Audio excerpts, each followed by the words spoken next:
All right, Amber, thank you. A new book out right now highlights the dark days after the Pearl Harbor attacks. Sink the Rising Sun follows a 25-year-old submarine officer as he's thrust into the front lines. In the middle of the danger, he navigates war, love, and Navy politics from his post in Australia.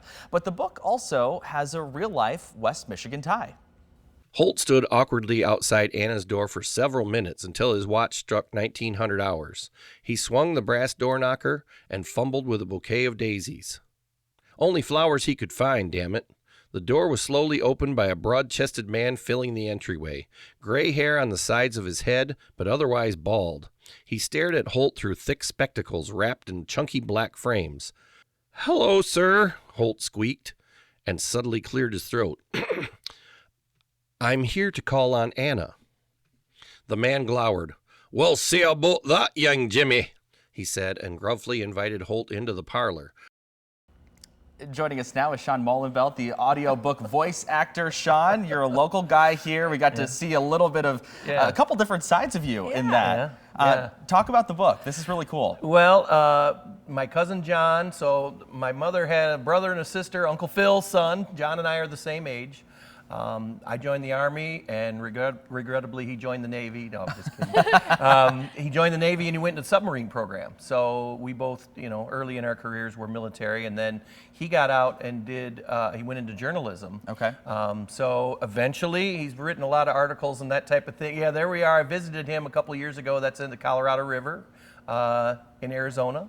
So he eventually wrote this book about kind of the early phases of the United States Navy's submarine program. So wow. In the 40s. So when he's creating this book, obviously we were talking a little bit before the interview, he had to do a lot of research for this. Right. What sort of research goes into crafting a novel like this? Right. Well, and I didn't think about it because the majority of this story happens in Perth, Australia. That's where they're based out of. So he's got a lot of good friends in Australia now. The church that they attended, one of the pubs that they went to, he really did his research as far as locations in Perth.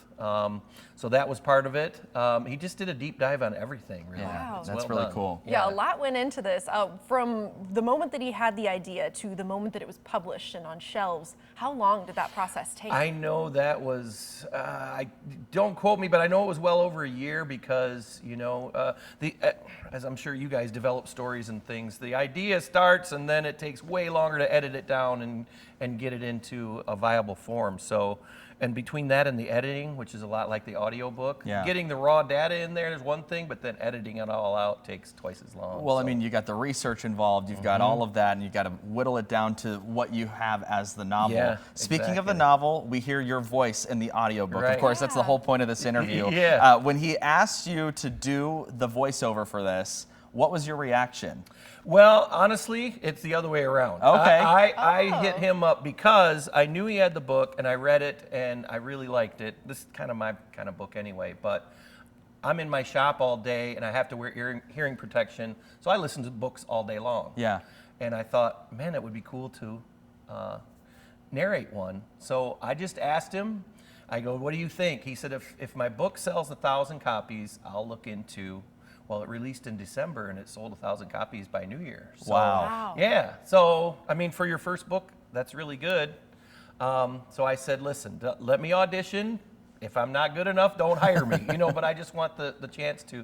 And so I did, and then he gave me the part, I guess. Yeah, so that is so cool. Yeah. The process of recording, what's that like? I mean, you have a lot of different voices you do in the audiobook, but also I'm sure that there's an entire technical process involved with this as well. Right. I didn't really know. That's kind of how I approach most things. I'll figure it out when I get there.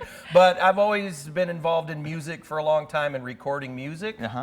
So I just kind of researched what other equipment do I need. And really, if you have a laptop, you can sign up for multiple, like I use a program called Audacity. Yep. Yeah. We've got that here at the Yeah, station. Yep. it's free. And then you go to YouTube University and figure out how to run Audacity, right? And I did buy a really, not super high-end mic, but a microphone makes a big difference. I got an SM7 from Shure, and it's a really good one. And then I built my own little booth to sit in. Yep. And it's my sound insulation is an actual old school wool army blanket, so it's super high technical. But Listen, I've done enough news stories under a coat. yeah, that, exactly. you know. Yeah, you got to kill that ambient noise. Yeah. But then other than that, you know, you just recording, but cutting, pasting, moving around, re-recording. You guys know, I'm sure you do multiple takes on a lot of things. Yeah. But and then once you get it all recorded and edited down, you need to submit it through this program. It's called ACX, Okay. which is Audible. And they do, it has to meet all their parameters as far as, you know, decibel level, background sound. It has algorithms, I think, that just runs through the whole check. So that's a process too. But so I recorded and edit it. I send it to the author. He edits it. Then I do his thing, and then we send it into ACX. They edit it, and they send you. So yeah, it was probably, the finished book is 9.5 hours of actual recorded. Wow. And I bet you I have probably 50 hours. Wow. Yeah, but most of that was learning. I think I could do a lot faster now. Yeah. But For sure. Well, it was your first time. yeah, But I mean, right. it's still really cool how, you know, you always think that you have to go to this big studio and have it all Right. done, right? Yeah. You don't. Right. You just need a microphone and And a laptop, a literally. laptop and a blanket. And a blanket, Really, yeah. yeah. In That's a small area. Yeah, exactly. Yeah. So 50 hours that you did, that's all recorded. How long did this take you? Was it multiple months of a span? Did you just hammer it out in a couple of weeks? I tried to, but I got, because this was a couple months ago, I got a cold. And my head is super like, I sound like Barry White for a while, you know. And I thought, you know, maybe this is cool, but what happens if my voice gets better halfway through the book, you know? So I didn't want my voice to change throughout it.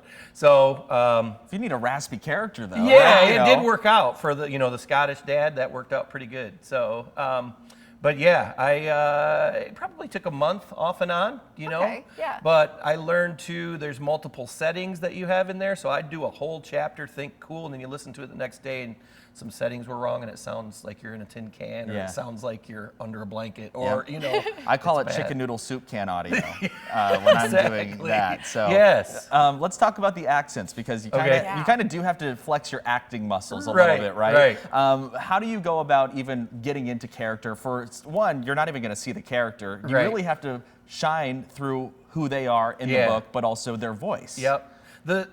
And that's what put me over the top was the accent thing. Because my cousin said there's an Australian accent for a few characters, and there's a Scottish accent. And there's one character that has kind of a, you know, Latino accent type of thing. So I tried to throw that in there, but the main Scottish guy is what got me in there. Because maybe you guys, I don't know if you've seen it, but there's a movie by Mike Myers. It's called So I Married an Axe-Murderer. Have you Okay, ever seen no, it? I've not seen It's that. actually a comedy, believe it or not. And in it, the Scottish Well, you said dad, Mike Myers, so I was like, Yeah, okay, maybe yeah. it is a. Yeah. The Scottish dad, he plays that himself. And so when I read the book, I said, I see the character from that movie. And my cousin said, that's who I had in mind. Oh. So I just kind of channeled my inner Scottish dad from that movie and did it that way. So it was a piece of cake, honestly. Wow. That's pretty Yeah. cool. Yeah, trying to have all these characters kind of come together. Did you ever go back to him and say, hey, is this what you pictured for how this would sound? Were there a lot of those moments? I did. There was a handful, but as you can see from his research, when he gave me the script, super detailed notes. Like every character, he has them all lined out. I mean, they had a little mini autobiography on every character, whether they had a 2-second part or they were half the book, you know. So he was really detailed on it.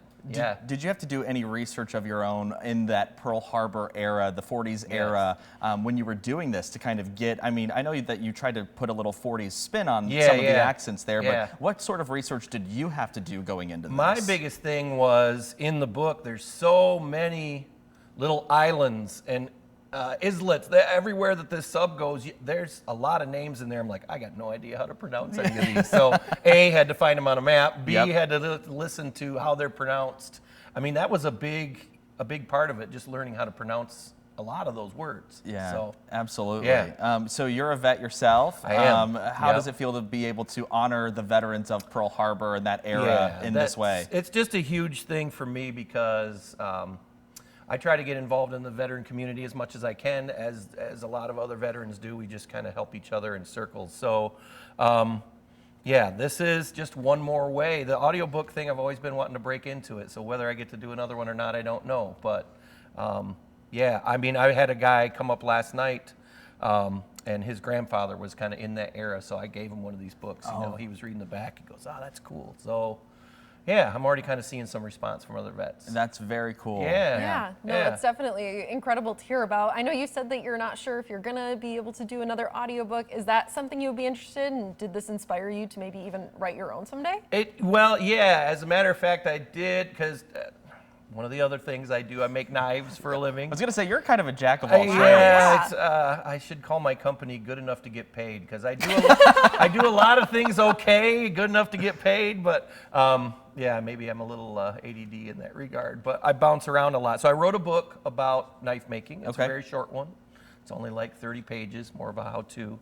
And I have read one other book, but it's all a matter of when you go on ACX, it's almost like Indeed for writers and narrators. So kind of like you get to kind of pick and choose, or so maybe you can audition set for filters. one. Yeah, you can say, all right, I want to read a book that's no longer than 3 hours, that needs a male voice with an English accent. I mean, you can pick, I want science fiction, I want, so you set your filters, and then literally every day there's new books popping up, and they supply you with a little manuscript, and you record it and send it to them. If they like you, they take you, and then you talk about a contract and stuff. Wow, that's awesome. Yeah. So really briefly, we've got about 30 seconds left. Where can people find the book, and where can people find the audiobook? Yeah, you can find it on Amazon for sure. I think looks like the link is there for the Amazon, the paperback itself. Okay. And then it also exists in Kindle as well, so digital version, and now it exists on Audible. Yep.